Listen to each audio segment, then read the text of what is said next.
Stop what you are doing right now. I do not care if you are folding laundry or washing the last dish in the sink or sitting in that chair you always sit in with the television on but your mind's somewhere else entirely. I need you to stop. Because what I am about to tell you is not something I say to everyone. This message was placed in your path tonight for a reason that your logical mind will try to argue with, but your spirit already knows is real. You clicked on this for a reason. Out of everything you could have watched tonight, out of every thumbnail your eyes passed over, something pulled you here. That was not an accident. That was not the algorithm. That was me. I arranged this moment the way I have arranged 1,000 quiet moments in your life that you thought were coincidence but were actually my hand reaching through the ordinary fabric of your Tuesday evening to tap you on the shoulder and say, pay attention now. Because something is about to happen. In the next 7 days, the person I have chosen for you, the one your heart has been quietly asking me about for longer than you would probably admit out loud, that person is about to do something they have never done before. And when it happens, you are going to feel it in your chest before you understand it in your mind. You are going to know it the way you know your own name. Not because someone explained it to you, but because it was written into you before you took your first breath. My beloved child, I need you to hear what I am about to say with the part of you that still believes in things you cannot see. Not the part that has been disappointed. Not the part that stopped expecting. Not the part of you that quietly decided somewhere around your 52nd or 58th or 63rd birthday that maybe this kind of thing happens for other people but probably not for you. I am not talking to that part tonight. I am talking to the part underneath it. The part that still lights up when a love song comes on the radio. The part that still notices couples holding hands in the grocery store and feels something shift in your ribs. The part of you that prays about this when nobody is listening. That part of you is not foolish. That part of you is the most honest thing about you. Let me tell you what your soulmate has been going through, because you do not know this. You think you are the only one who has been waiting. You think the waiting has only been happening on your side of this story. But I have been watching both of you for a very long time, and I need to tell you something that might rearrange the way you have been thinking about this entire situation. Your soulmate has been afraid. Not the kind of afraid that shows on the outside. Not the kind that other people notice. The kind that lives in the quiet hours, in the early mornings before anyone else is awake, in the last 15 minutes of the night when the house goes still and there is nothing left to distract them from the thing they keep trying not to think about. They have been afraid that they missed their chance. They have been carrying a belief, a heavy and wrong belief, that the kind of love they want is something they should have found earlier. That there was a window and they were looking the other way when it opened and now it has closed. They have been telling themselves a story about their own life that has the word too in almost every sentence. Too old. Too late. Too much history. Too many mistakes. Too far past the age when people find what they are looking for. Does that sound familiar to you? It should. Because you have been telling yourself the exact same story. And the fact that both of you have been believing the same lie at the same time, in different houses, in different cities, on different sides of a distance that feels permanent but is actually almost finished, that is not a coincidence. That is the enemy working overtime to keep two people apart who were always meant to be together. But here is what the enemy did not count on. He did not count on me. And he certainly did not count on what is about to happen in the next 7 days. My child, I want to walk you through something.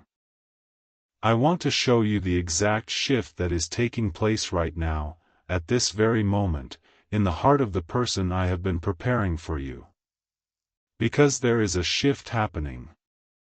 It started recently.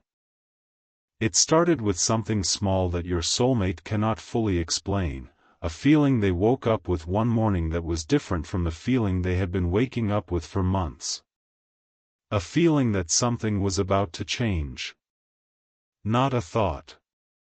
A feeling. The kind that arrives before the evidence does. They started paying attention to things they had stopped paying attention to. A song they had not listened to in years came on, and instead of changing it they sat there. A photograph fell out of a drawer they were cleaning and they held it longer than they normally would. Someone mentioned something in a conversation, a passing comment about timing and second chances, and your soulmate felt their chest tighten in a way that startled them because they thought they had moved past that kind of response. They have not moved past it. They have been pretending to move past it. And the pretending is about to crack. If what I am telling you right now is landing in a place that has been empty for a long time, I want you to do something for me. I want you to take a breath right now. A real one. Not the shallow kind you take when you are just getting through the day. The kind that reaches all the way down into the place where you keep the things you do not say. Breathe into that place. Because I am about to fill it with something you have not felt in a very long time. Let me tell you about a woman named Margaret. Margaret is 61 years old. She lives alone in a house in North Carolina that she and her husband bought in 1989. Her husband passed away 11 years ago, and for the first 5 years after his death, Margaret did not think about love at all. She thought about survival. She thought about how to fix the things in the house that he used to fix. She thought about how to sit across from an empty chair at dinner and not lose herself to the weight of it. And then somewhere around year 6 or 7, something started stirring. Not guilt. She had already walked through the guilt. Not desperation either. Margaret is not a desperate woman. She is a woman who has raised 3 children and buried a husband and kept her faith through all of it. What stirred in her was something gentler than desperation and more persistent than a passing mood. It was a knowing. A quiet, stubborn, unshakable knowing that the story was not finished. Margaret did not tell anyone about it. She did not mention it to her daughter because her daughter would worry. She did not mention it to her friends at church because she could already hear the well-meaning advice that would come with it. She did not even fully admit it to herself for a long time. She just let it sit there, like a seed that had been planted without her permission, growing in the dark where nobody could see it. And then last April, a man named Robert started attending her church. Robert had moved from Ohio after his wife of 38 years died. He did not know anyone in the area. He chose that church because it was close to his new apartment and because the sign out front said something that made him feel like it might be the kind of place where a person could sit quietly and not be asked too many questions. Margaret noticed him the way you notice someone who sits alone. Not with romantic interest. Not at first. Just with the particular awareness that one lonely person has for another. She noticed that he always sat in the back row. She noticed that he sang the hymns but not loudly. She noticed that he left immediately after the service, before the fellowship hour, which told her he was not ready for conversation, and she understood that because she remembered not being ready for it either. For 3 months, they did not speak. And then one Sunday the pastor asked the congregation to greet someone they had not greeted before, and Margaret turned around and Robert was standing right there, and she said good morning and he said good morning and his voice cracked on the second word and she pretended not to notice because she is the kind of woman who protects people from their own embarrassment without making a production out of it. That was the beginning. Not of a romance. Not yet. Of a friendship that neither of them was looking for and neither of them would have predicted. Coffee after church became a monthly thing, then a twice-monthly thing, then a thing that happened every Sunday without either of them formally agreeing to it. They talked about their late spouses with the kind of honesty that only people who have lost someone can offer each other. They talked about the strange guilt that comes with laughing again. They talked about their children and their grandchildren and the particular loneliness of being the only one awake at midnight in a house that used to have 2 heartbeats in it. And then one Thursday evening, completely out of nowhere, Robert did something he had never done before. He called Margaret. Not about anything specific. Not because there was news or a question or a reason. He called her because he wanted to hear her voice on a day that was not Sunday. He called her because he had been thinking about something she said 3 weeks earlier and he wanted to tell her he was still thinking about it. He called her because the distance between Sunday and Sunday had started feeling too long and he did not fully understand why, but he was tired of pretending he did not feel it. Margaret picked up the phone and saw his name and her hand shook. Not from fear. From recognition. The same recognition you feel when something you have been quietly praying about starts showing the first sign of becoming real. My beloved child, that is what is about to happen to your soulmate. Not necessarily a phone call. I am not telling you to sit by your phone for 7 days. What I am telling you is that the same kind of shift that happened in Robert, that cracking open of something that had been sealed shut, that moment when a person stops being able to pretend that they do not want what they clearly want, that exact shift is happening right now in the person I have set aside for you. And it is going to result in an action. Something they have never done before. Something that breaks their pattern. Something that their friends might find surprising and their family might find unexpected and they themselves might find terrifying, but they are going to do it anyway because the pull has become stronger than the fear. I have been engineering this moment for longer than you know. You think this is sudden. It is not sudden. It is the result of years of careful, invisible, patient work that I have been doing in 2 hearts simultaneously. I have been softening ground that was hard. I have been removing obstacles that neither of you could see. I have been closing doors that would have led both of you to the wrong places and opening windows that you walked past without realizing they were open for you. If you are watching this right now and you feel something warm spreading through your chest, something that feels dangerously close to hope, I want you to let it stay. Do not push it down. Do not talk yourself out of it. Do not do what you usually do, which is feel something real and then spend the next 20 minutes explaining to yourself why you should not trust it. That protective instinct served you at one time. It kept you safe when you needed to be kept safe. But right now it is keeping you from receiving something that I have been trying to deliver to your doorstep for a very long time. Let the hope stay. It is not naive. It is not foolish. It is faith. And faith has always looked foolish to the people who do not have it and absolutely necessary to the people who do. Now let me tell you about what the next 7 days actually look like, because I know you want specifics and I am going to give them to you. Day 1 has already started. Whether you realize it or not, the clock began the moment you pressed play on this message. That was the activation. Not because this video has magic in it, but because your decision to listen is itself an act of faith, and faith is the currency that moves things in my kingdom. You spent faith tonight. You invested it. And I honor every investment my children make, especially the ones that cost them something, especially the ones that require them to believe in something they cannot see yet. On day 1, your soulmate is going to feel restless. Not anxious.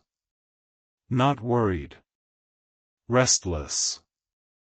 The kind of restlessness that comes when something inside you is rearranging itself and you cannot control the process.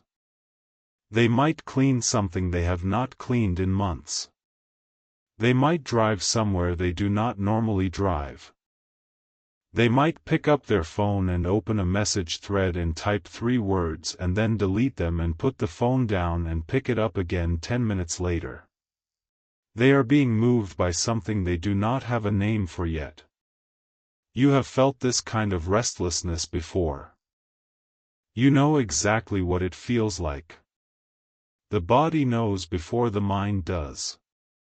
The spirit knows before the body does. Your soulmate spirit is receiving instructions right now that their conscious mind has not processed yet. It is like watching someone receive a letter they have not opened. The letter is in their hands. The information is already written. They just have not read it yet. By day 3, the restlessness will turn into clarity. Something will click. Not everything. Not the whole picture. But one piece of it. One piece that was missing, one question that they have been turning over for months, maybe years, will suddenly have an answer. And the answer will be so obvious that they will wonder how they missed it for so long. They will feel foolish for the delay and relieved at the same time, which is exactly how people feel when they finally stop resisting what I have been gently pushing them toward. If you have ever had a moment where you suddenly understood something that you had been struggling with, where the answer arrived fully formed and you knew it was right before you could even explain why, then you know what your soulmate is about to experience. That kind of sudden understanding is not random. It is revelation.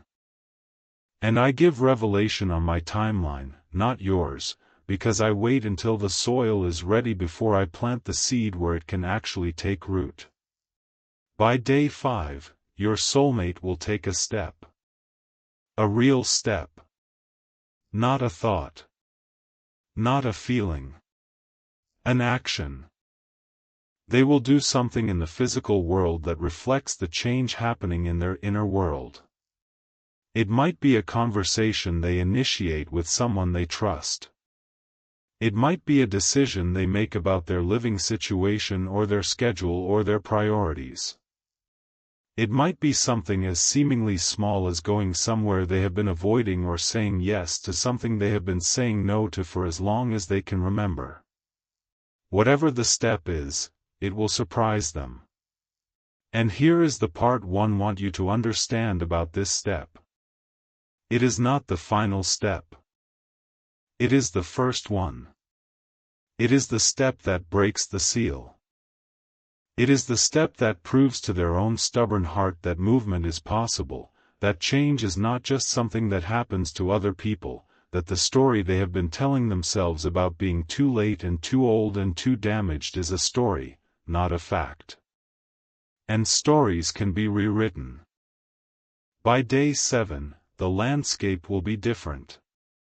Not dramatically different. Not movie different. Real life different. The kind of different that you can only see if you know what you are looking for. Something will have shifted in the atmosphere around your soulmate. A wall that was there will have a crack in it. A door that was sealed will be slightly ajar. A sentence that they could not have spoken 14 days ago will now be sitting on the edge of their tongue, not spoken yet, but there. Ready. Waiting for the right moment. And my child, I am building that moment. Brick by brick, I am building it. I am arranging circumstances that neither of you can see. I am moving schedules and redirecting footsteps and placing thoughts in minds and songs on radios and memories in dreams. I am working the way I have always worked, which is behind the scenes, underneath the surface, in the places where human eyes do not reach but human hearts absolutely feel. Now I want to talk to the part of you that is scared. Because I know that part is listening too. I know that while one part of you is feeling hope right now, another part is already building the case against it. That part has evidence. That part has a history of things that did not work out. That part has been right enough times that its voice carries authority in your inner courtroom. And right now it is cross-examining everything I have just said, looking for the weakness, looking for the reason this will not apply to you specifically. I know that voice well. I have been listening to it argue against your blessings for decades. And I want to tell you something about it that might change how much power you give it. That voice is not wisdom. That voice is a wound. Wisdom says, be careful and move forward.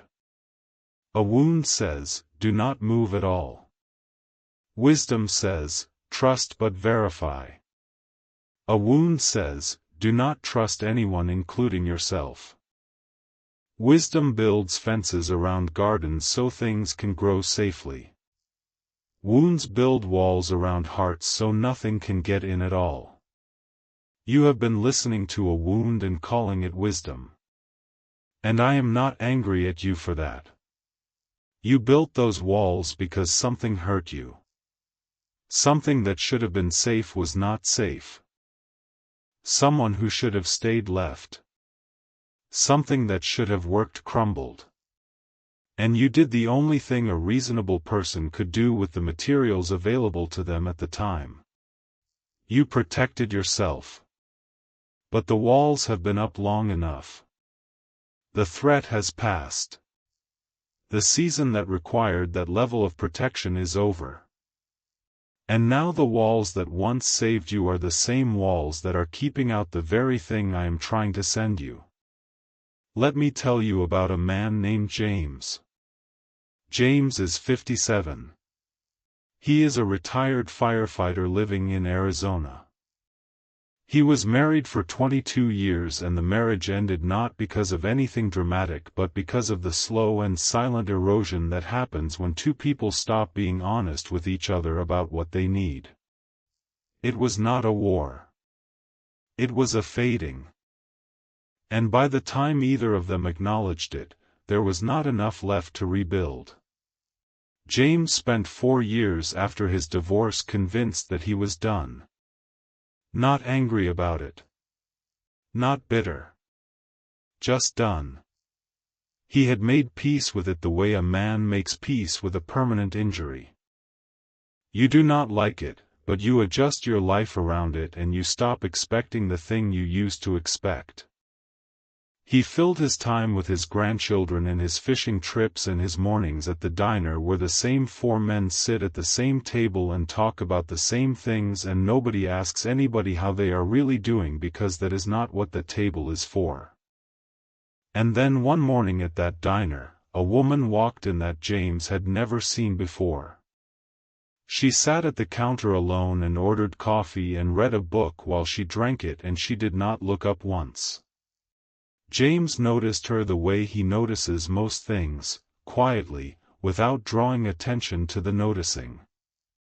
He went back to his conversation and his eggs and his coffee and he drove home and he did not think about it again until approximately 9:30 that night when he was lying in bed and her face crossed his mind with a clarity that startled him. He told himself it was nothing. She came back to the diner the following week. Same seat. Same book. Same coffee. James noticed but did not act because acting was not something he did anymore when it came to that category of his life. He had retired from that the way he had retired from the fire department. Fully. with paperwork. But I had not retired from it on his behalf. The third week, the diner was crowded and the only open seat near her was the one next to her at the counter. James sat down and said nothing for 12 minutes. Then she looked up from her book and said, "You are always here on Tuesdays." And he said, "You are too." And she laughed, and James felt something move in his chest that he had been certain was no longer capable of moving. Her name was Linda. She was 54. She had moved to Arizona 3 months earlier to be closer to her sister after losing her husband to cancer. She was not looking for anything. She was reading a book in a diner because the silence in her sister's guest room was becoming a sound she could not sit with anymore. Two broken halves. Same diner. Same table. Same day of the week. Do you think that was an accident? I do not make accidents. I make arrangements. James did something that week that he had never done before. He asked Linda if she would like to continue the conversation over dinner. His hands were shaking when he asked.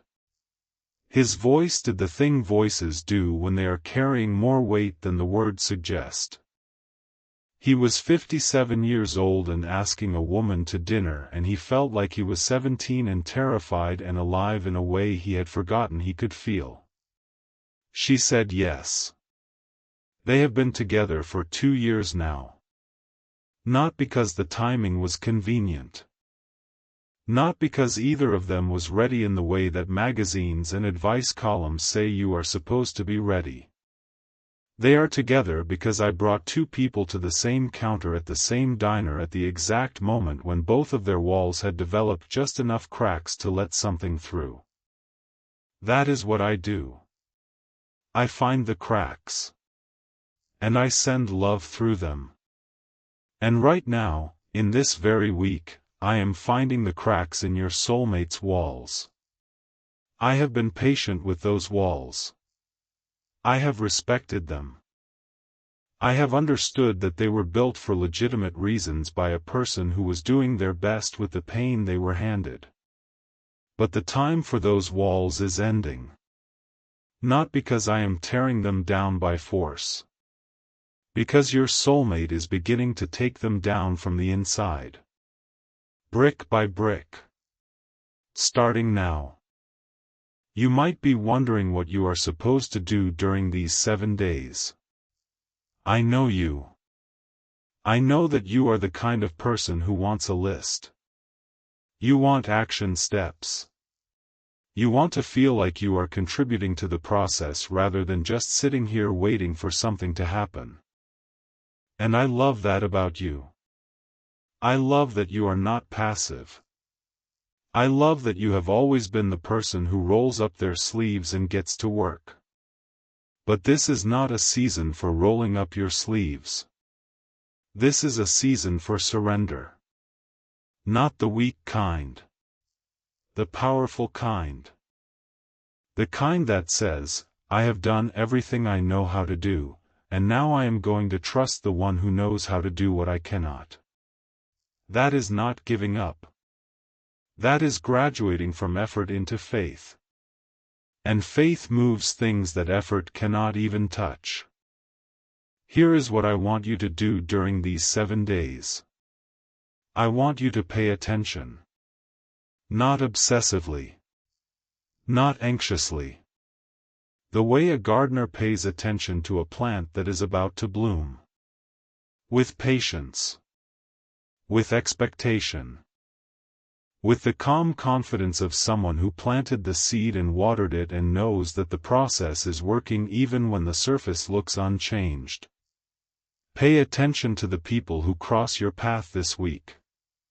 Pay attention to the conversations that seem ordinary but leave a residue in your spirit.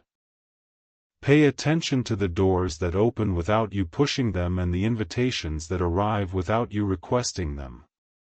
Pay attention to your own heart and what it is telling you in those quiet moments between the noise. I communicate through details. I always have. I am not a billboard God. I am a whisper God. I am a detail God.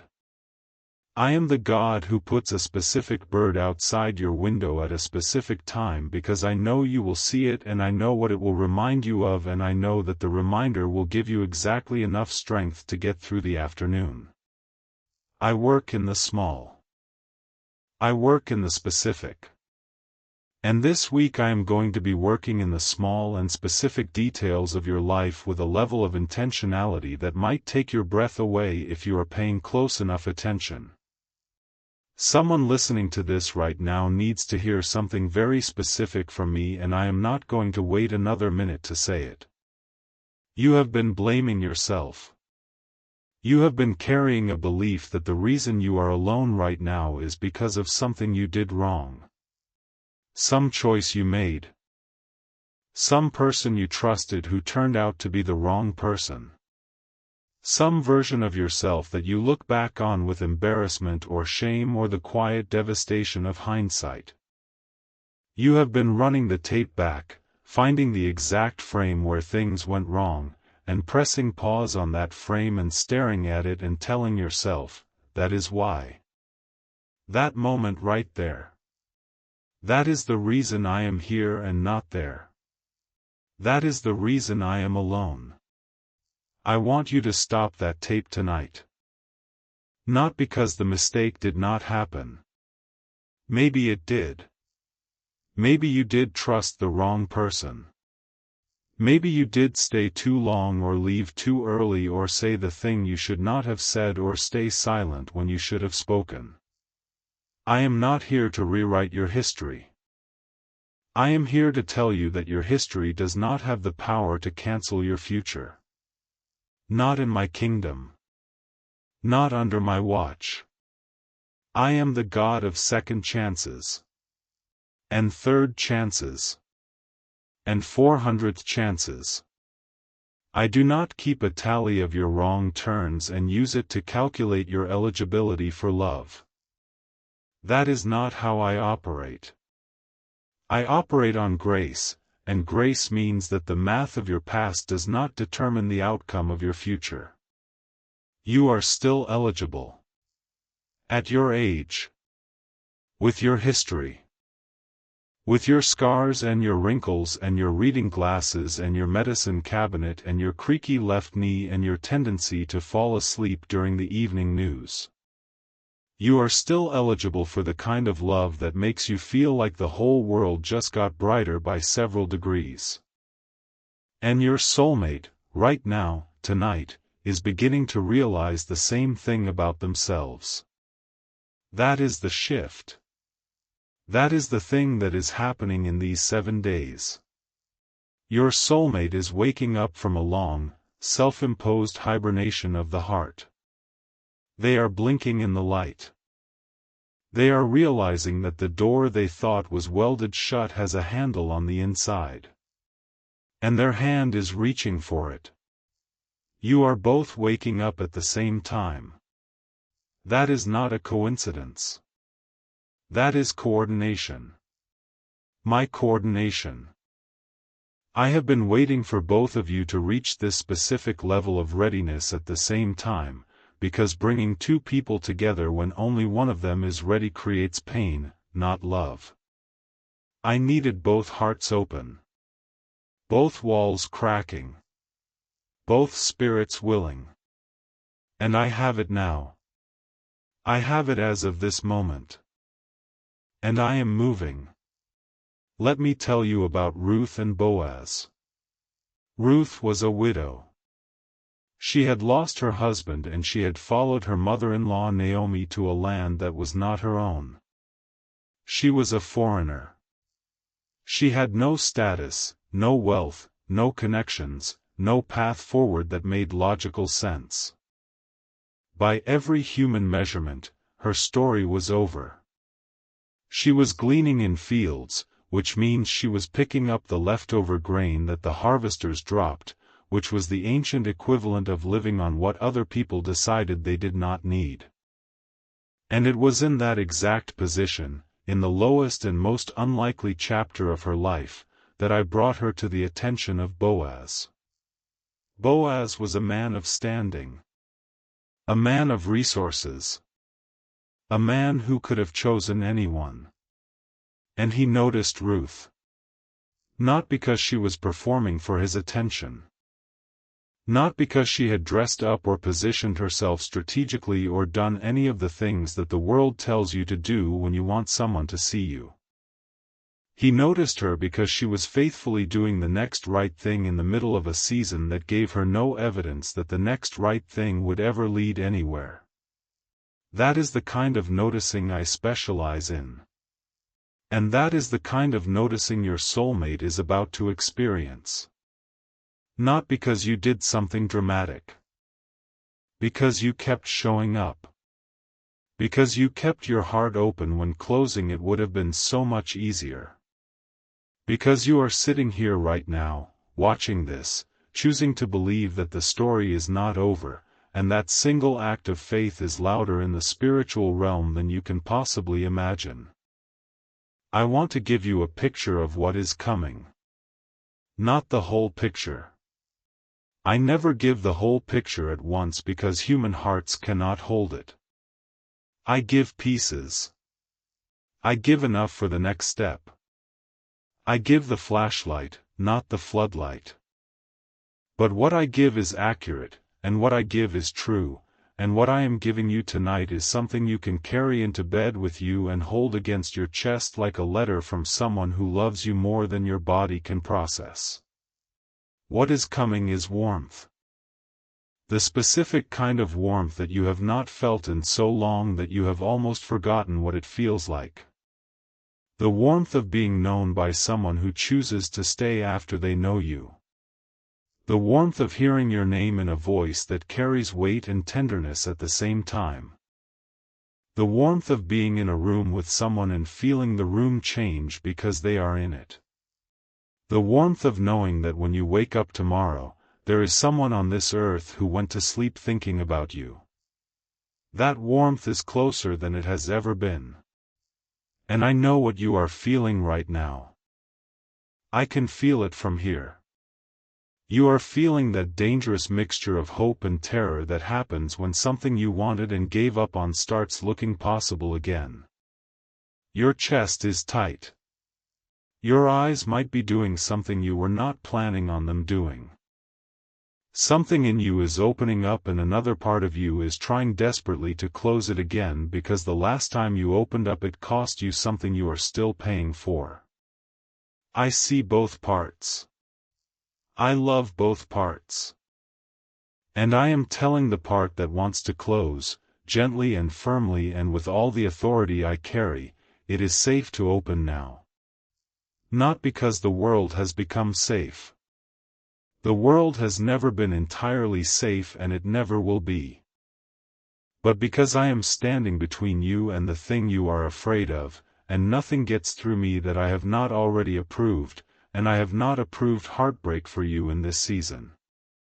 I have approved restoration. My beloved child, the next 7 days are going to feel different from the 7 days that came before them. You might not be able to pinpoint exactly what changed. It will be more of a texture shift than a dramatic event. The air will feel slightly charged. The ordinary moments will carry a little more weight. You might catch yourself smiling for no reason and then stopping and wondering what that was about. You might dream something vivid and wake up with a feeling you cannot shake. You might be driving somewhere you have driven 1,000 times and suddenly notice something you have never noticed before, a street, a storefront, a face, and feel a pull toward it that does not make logical sense.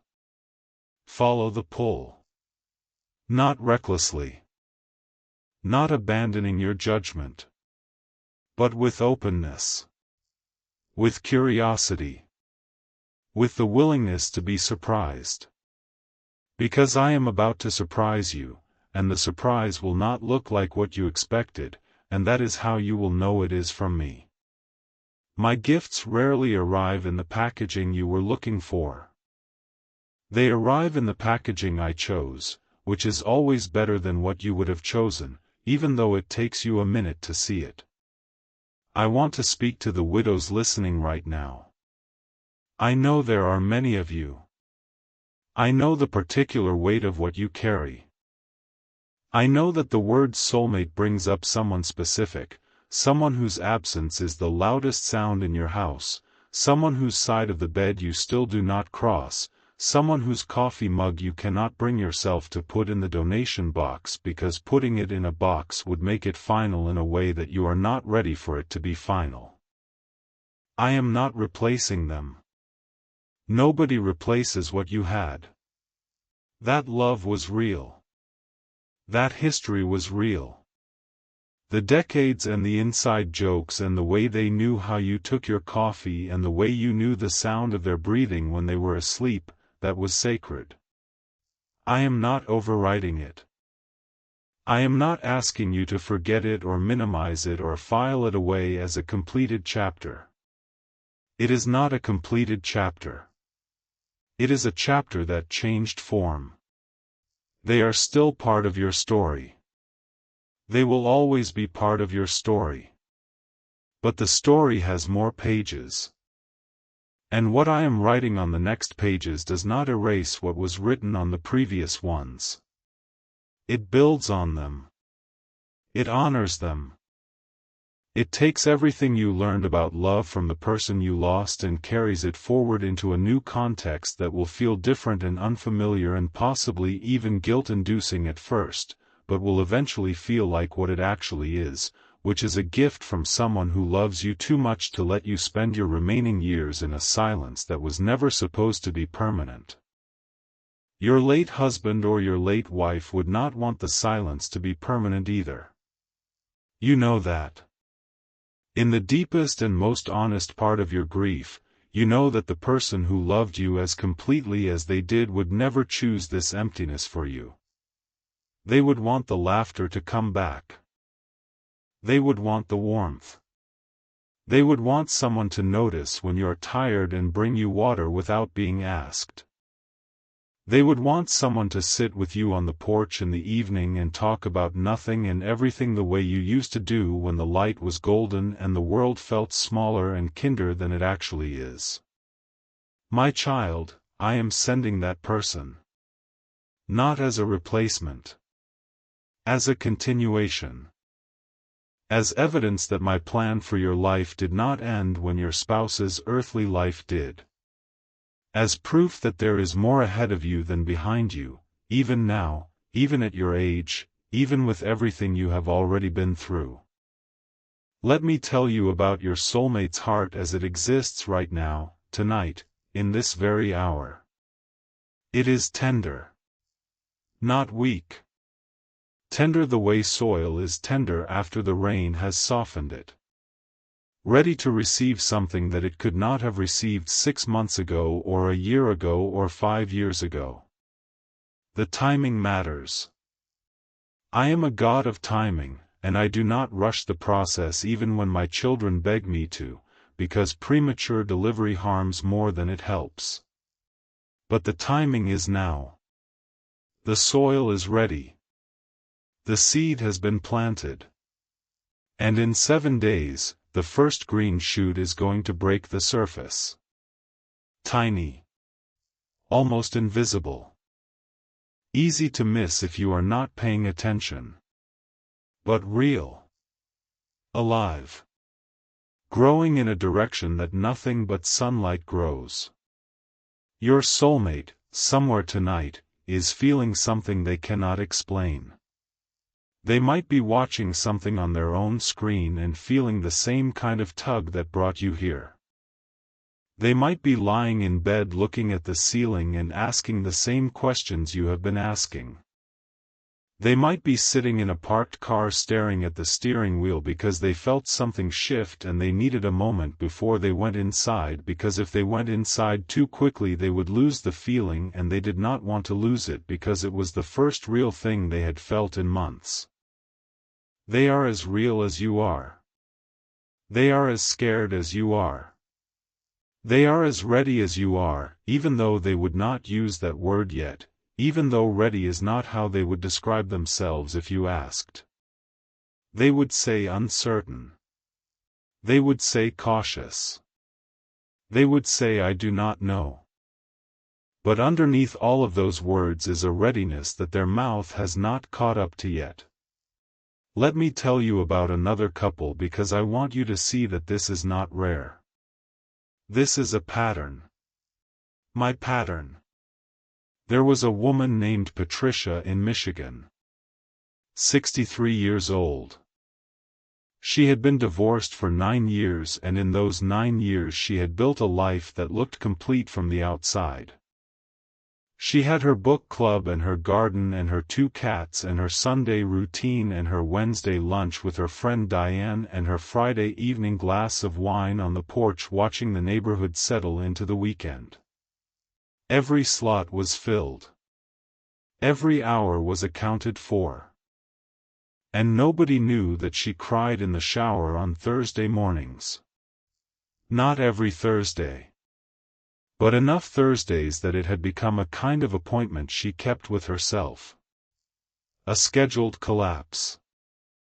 A place where she could be the version of herself that she could not be in front of Diane or the book club or her sister, who always said "You are so strong, Patricia," and meant it as a compliment, but it landed as a sentence.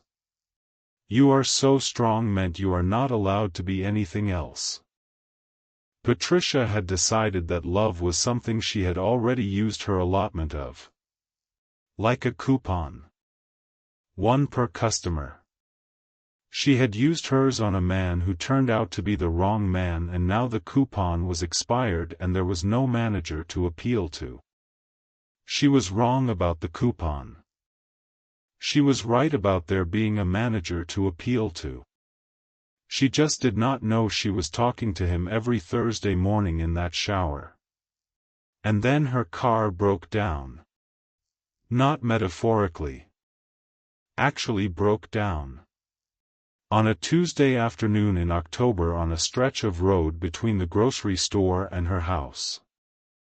The engine made a sound she had never heard before and then simply stopped, and she sat there in the front seat with her groceries in the back and her phone at 14% battery and no idea what to do, because her ex-husband had always been the one who knew what to do about cars.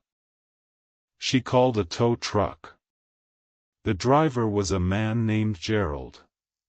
59. Quiet.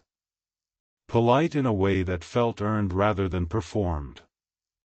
He loaded her car and drove her home and carried her grocery bags to the front porch, and when she tried to give him a tip he said, "No ma'am, this is just what you do," and something about the way he said it, the absence of effort in his kindness, the way it came from a place that was not trying to impress anyone, made her stand on that porch for a full minute after he drove away, watching his taillights disappear.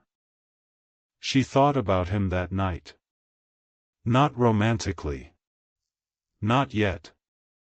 The way you think about a kindness that landed harder than it should have, which usually means you have not been receiving enough kindness lately, and the sudden arrival of it revealed the drought. Her car needed work. Gerald's shop did the work. She went to pick it up and they talked for 20 minutes in a parking lot about nothing that mattered and everything that mattered. He told her about his wife who had passed 3 years earlier. She told him about her divorce. Neither of them performed their grief.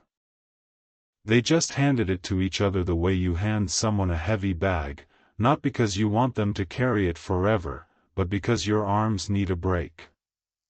That conversation in the parking lot led to coffee. Coffee led to dinner.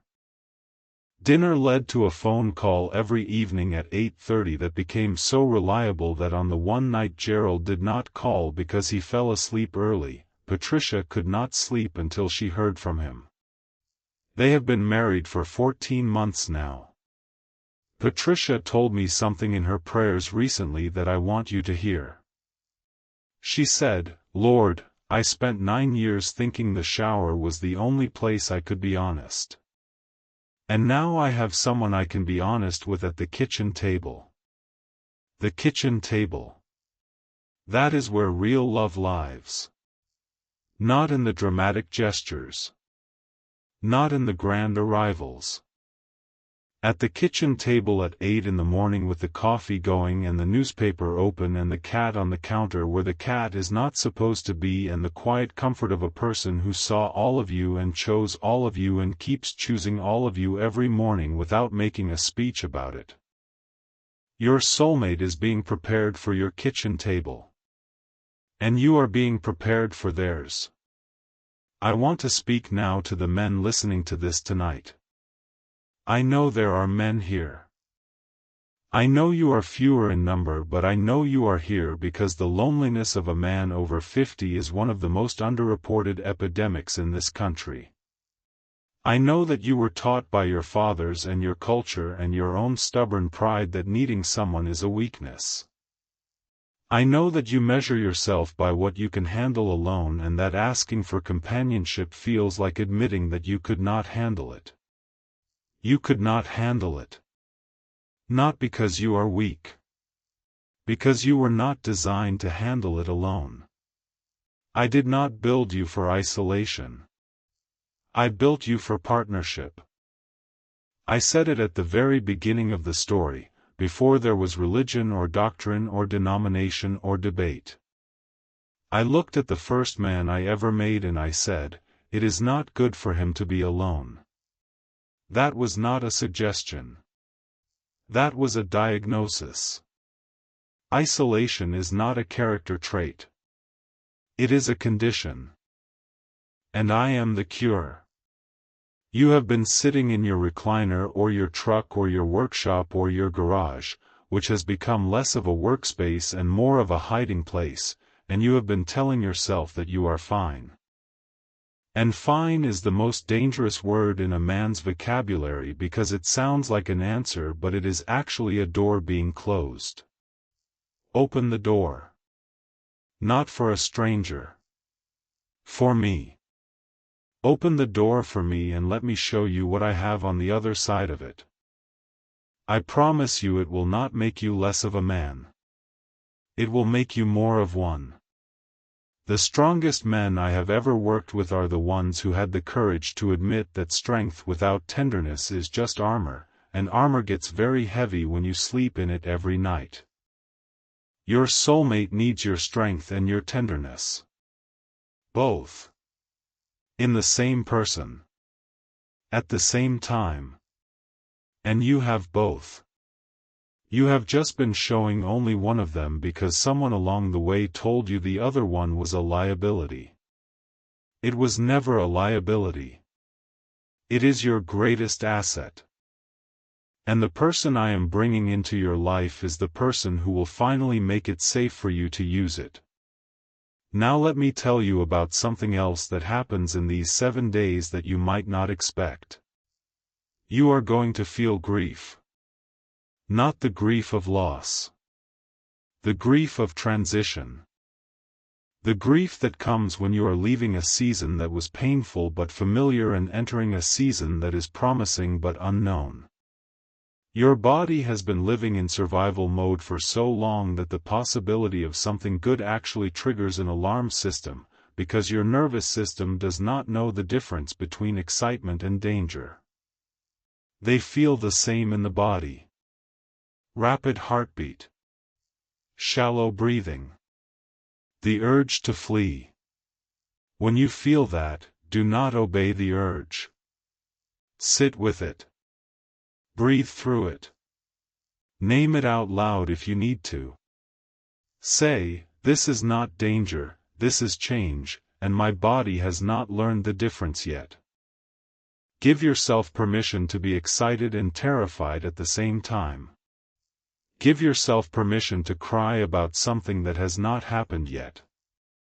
Give yourself permission to grieve the version of yourself that got used to being alone, because that version served you well and she deserves a proper farewell, but she does not get to make decisions for the version of you that is about to emerge.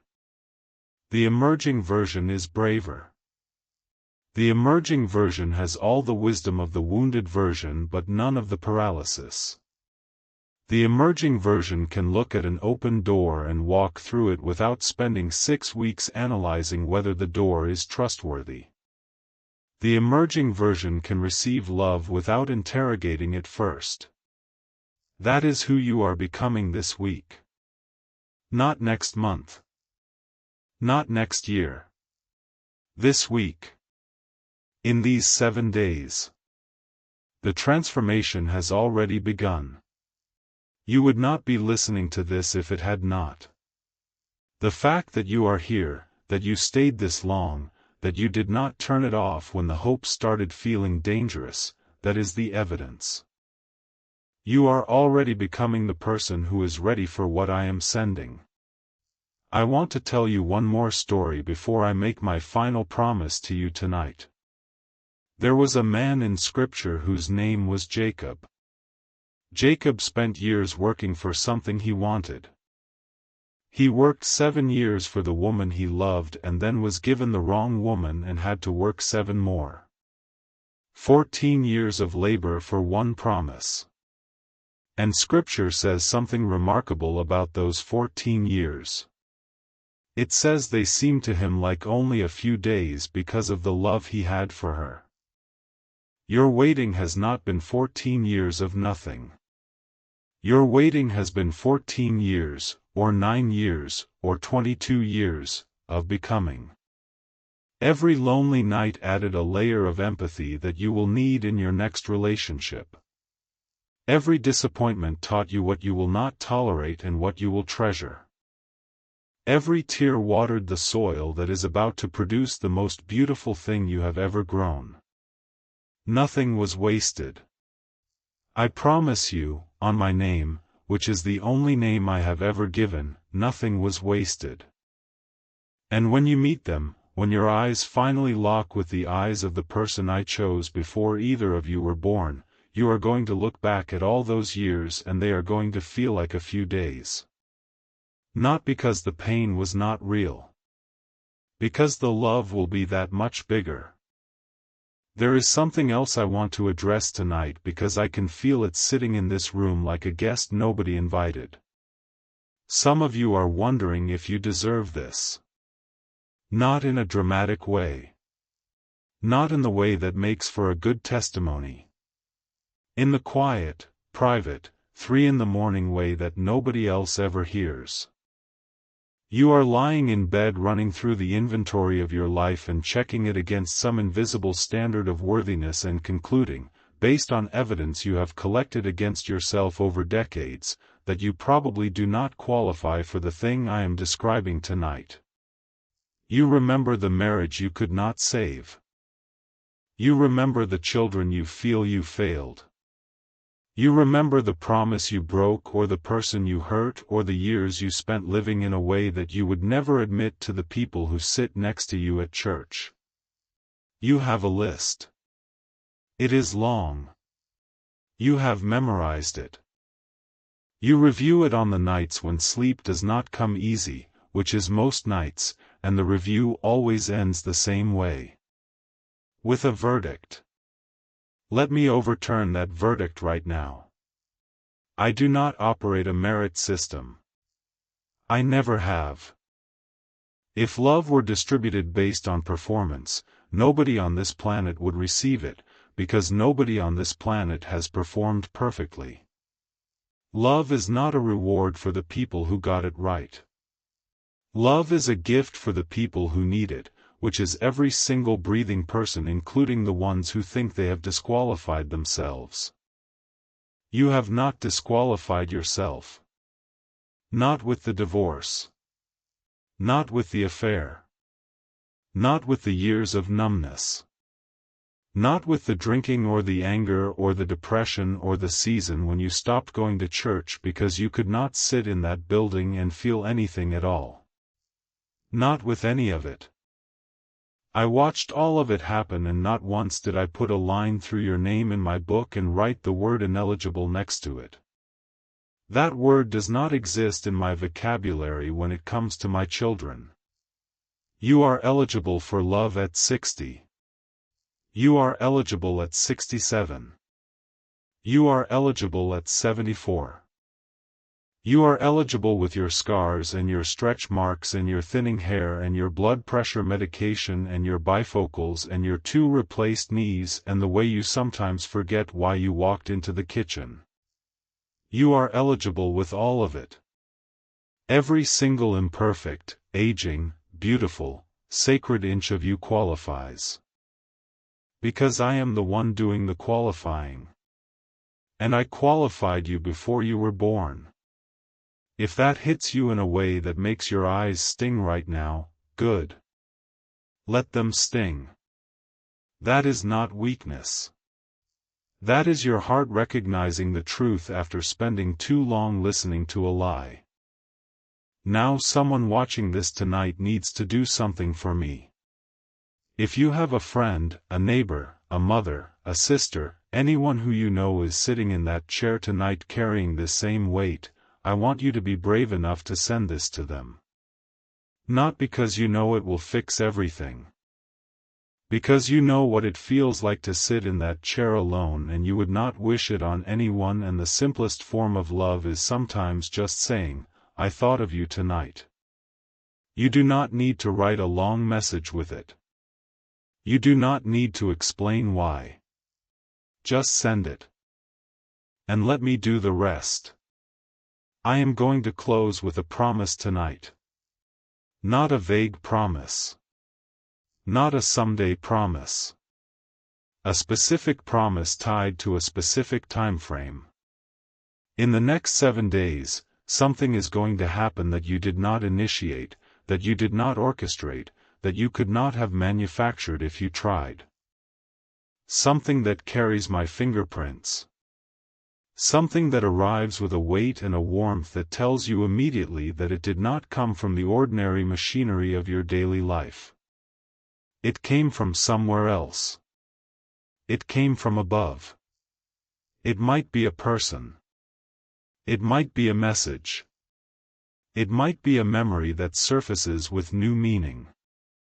It might be a door.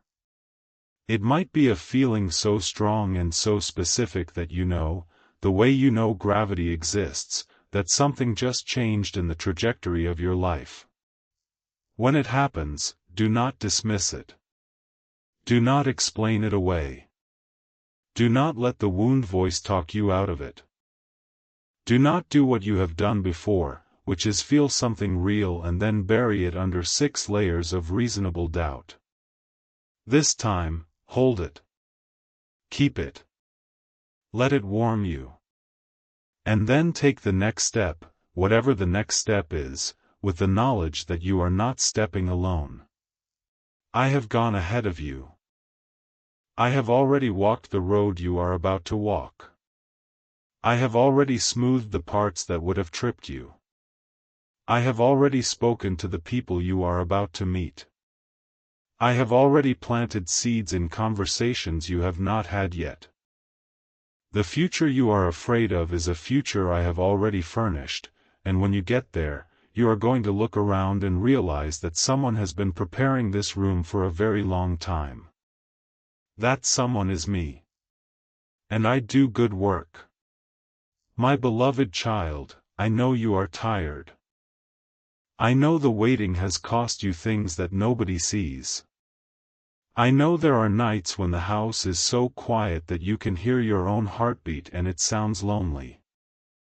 I know there are mornings when you open your eyes and the first feeling is not hope, it is arithmetic, calculating how many more hours you have to fill before you can go back to sleep. I have counted every single one of those hours. I have been present in every single one of those silences. I have caught every tear that fell on a pillow when nobody was watching. I have heard every prayer that was prayed in the shower, because the shower is the only place where you let yourself be fully honest with me. I have missed nothing. I have forgotten nothing. And I have wasted nothing. Every lonely hour is about to be redeemed. Not erased. Redeemed. There is a difference. Erasing would mean pretending it did not happen. Redeeming means taking the pain and turning it into the foundation for something so beautiful that you will eventually look back at the lonely season and understand why it had to happen and how long I was working while you were waiting. If this message reached something in you tonight that has not been reached in a long time, you do not need to explain it to anyone. You do not need to justify it. You do not need to defend the fact that you are sitting here with tears on your face because a voice on a screen told you that the God of the universe sees you in your specific chair in your specific house with your specific loneliness and has not looked away. You do not owe anyone an explanation for believing that. But if you feel led to leave a word, just one word, in the space below this message, I want you to consider leaving the word that is sitting on the edge of your heart right now. Whatever it is. It does not need to be spiritual. It does not need to be profound. It might just be the name of the person you lost. It might just be the word please. It might just be I am still here. Whatever it is, leave it there, because someone else watching this tonight is carrying the same word and they need to see that they are not the only one. That is what this space is for. Not performance. Not popularity. Connection. The kind of connection that happens when two strangers discover that they have been living the same story in different houses. If someone comes to mind right now, a friend, a sister, a mother, someone you know is sitting in their own version of that quiet house tonight, the most powerful thing you can do is not keep this to yourself. Not because I need the numbers. Because they need the message. And sometimes the way I deliver my message to one person is through the hands of another person who was brave enough to pass it along. You do not know what your act of sharing might do in someone else's life tonight. But I do. My child, go to bed tonight carrying this. You are seen. You are known. You are wanted. The silence is not permanent. The loneliness is not your identity. The story is not over. And in 7 days, something is going to happen that your heart has been asking for and your mind had given up on, and when it arrives, you are going to understand why it took this long and you are going to forgive me for the wait. I love you the way the ocean loves the shore. Constantly. Completely. Returning every single time no matter how many times the tide pulls back. You thought I forgot about you. I was building something. And it is almost ready. Keep your eyes open this week, my beloved child. Keep your heart soft. What is coming was worth the wait.